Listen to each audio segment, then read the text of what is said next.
শাপলা, আয় শাপলা। কেউ সাফা আমার ডাকতেছেন? উনি কে? ঘরে কি করে ঢুকলো উনি? হ্যাঁ, আমিও জিগাইছিলাম কিন্তু উত্তর পাই নাই। ওই রমজান ভাই কইল থুকু ভাই বলার অভ্যাসটা আইজো গেল না। উনি কইল যে কি মেহমান, তাই আমি ঘরে নিয়ে আইছি। আপা আমি তো রান্না বসেছি, পুড়ে যাবে, আমি যাই, তারপর আপনার কফি দিতেছি।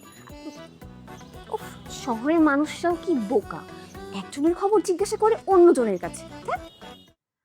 শাপলা, আমাকে একটু কফি দিস তো।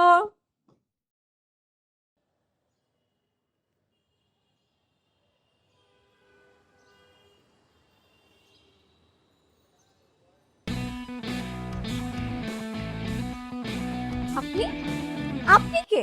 আপনি এখানে কি করতেছেন? আমাকে বলছেন? এখানে আপনি আর আমি ছাড়া অন্য তো কাউকে আমি দেখছি না। আপনি আমার রুমে কি করে ঢুকলেন? না, এখানে একটু আগে অন্য একজন ছিল। আপনি কে? শাহিদের বউ? জানেন, আমার আগে ছোটবেলা অনেক স্বপ্ন ছিল যে আমি শাহিদকে বিয়ে করব। হোয়াট? আপনি সত্যি করে বলেন আপনি কে? এখানে কি করতেছেন? হ্যাঁ, আপনার মতলবটা কি? হ্যাঁ,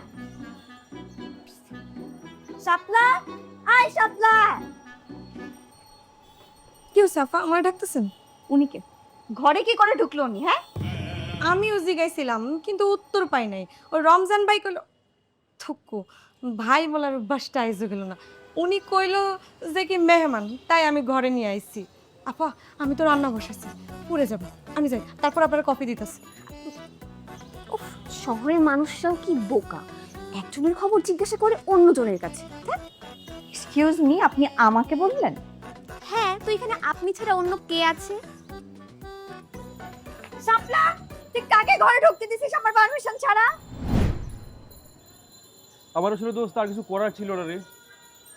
শামিনের বাবা, এলাকার লোকজন, আত্মীয় স্বজন সবার কাছে খবর দিয়ে রাখছে। একমাত্র তোর এই ঠিকানাটা কেউ জানে না, এটা আমাকে সেই মনে হয়েছে। শোন না, আমি তাই কোনো রিস্ক না নিয়ে তাই একটু সাহস করে তোকে চলে আসছি। খুব ভালো করছিস, খুব ভালো করছিস। মানে তুই সমস্যাটা তো কোনো আমাকে তো শুনছিস তুই শাহেদ। হ্যাঁ হ্যাঁ, বল না, শুনতেছি তো। আর বেশি দিন না, 2 দিন থাকবো ভাই। এবার বর্ধমান চলে যাবো, ওখানে বন্ধু বান্ধব ভাইরা আছে, ওরা আমার ব্যবস্থা করে দেবে। কোনো অসুবিধা নাই, তুই আমার এইটা বল, তুই কাকে বিয়ে করছিস? আরে আমাদের মেম্বার চাচার মেয়ে। আরে আমরা এখন তো মেট্রিক দিলাম, আমরা করলাম পাস ও করলো ফেল। হ্যাঁ, মেম্বার কাকার পাকনা মেয়েটা শারমিন। আরে ভাবি, কি অবস্থা? ধুর, এটা কেমন হয় নাকি? জামাই থাকবে এক জায়গায়, বউ থাকবে এক জায়গায়। না আরে শাহিদ, কেমন আছো তুমি? বলো। ভাবি, শারমিন, তোমার না আসলে এই জায়গায় আসা ঠিক হয় না, তোমার উপরের তলায় থাকা উচিত ছিল। ও, আমি এখানেই ঠিক আছি, বলো না কেন কিছু তুমি? না না, শাহেদ ভাই, উপরে মাহি আপা আছে, তার কাছে কইছে তাই না? রমজান তুই এই জায়গায় কি করছ? নিজের কাজে যা, নাক গলাইস না। না, আমি আবার ইদানিং চোখে একটু কাছের জিনিস বেশি দেখি।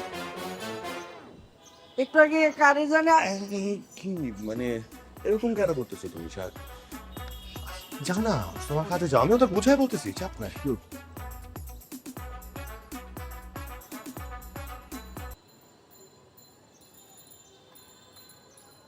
হ্যাঁ,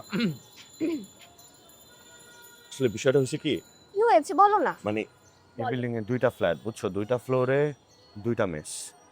নিচের মেসে মেয়েরা, সরি, নিচের মেসে ছেলেরা আর উপরের মেসে মেয়েরা থাকে। তাই উপরে ছেলেদের যাওয়া নিচে, তার নিচে মেয়েদের না আসা নিষেধ। না, আমি উপরে যাব না, আমি এখানেই ঠিক আছি। বলো না কেন কিছু? ম্যানেজ দে ভাই, তুই ম্যানেজ দেবে না ম্যানেজ দে। আমি জানি তুমি পারবে, বলো। তুই পারবি না, তুই পারবি, তুই তোর অবস্থা আছে ভাই, যথেষ্ট অবস্থা, তুই পারবি।